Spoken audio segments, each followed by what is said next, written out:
Encouragement ఇస్తాం. కొంతమందికి రాదని నాకు చెప్పా కదా, న్యూ హెయిర్ బయటికి రాదు, వాళ్ళు కంప్లీట్ డ్యామేజ్ అయిపోయి ఉంటాయి, వాళ్ళు ప్లాంటేషన్ నెక్స్ట్. వాళ్ళు వాడుకుంటే మా వాళ్ళు నష్టపోరానండి? నష్టపోతారు డెఫినెట్లీ. ఎవరు నష్టపోవద్దు అని విపులంగా చెప్పడానికే ఇంటర్వ్యూస్. యాడ్స్ వల్ల ఎవరు వాడుకోవచ్చు, ఎవరు వాడుకోకూడదు అనేది తెలియదు, ఎవరికి బెనిఫిట్ జరుగుతుంది, ఎవరికి బెనిఫిట్ జరగదు అనేది తెలియదు. అదే వివరంగా చెప్పినప్పుడు ఇంటర్వ్యూస్ మాత్రం తెలుస్తుంది, క్లియర్ గా చెప్తాం కాబట్టి తెలుస్తుంది. ఎస్, మనం వాడుకోవద్దు, డబ్బులు దండగా చేసుకోవద్దు. మేమే చెప్తూ ఉంటాం, సార్ మీ అంత జెన్యున్ గా ఎవరు చెప్పరు sir, thank you sir, thank you అని చెప్తుంటారు మాకు.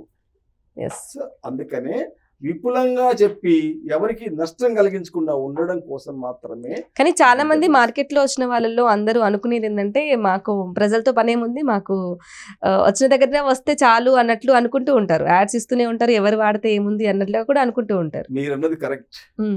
నా వయసు 72 సంవత్సరాలు. ఎంతకాలం బతుకుతా నేను? డబ్బు తీసుకుని ఏం చేసుకుంటా? నాకు ఒక్కతే పాప ఉంది, మ్యారేజ్ అయింది, హ్యాపీగా ఉన్నది. కానీ అందరూ అలా అనుకోరు కదా సార్. నేను డబ్బు ఎక్కువ సంపాదించాలని ఆశే లేదు నాకు, కాబట్టి నేను మోసం చేయలేను అట్లా. సో నాకు డబ్బు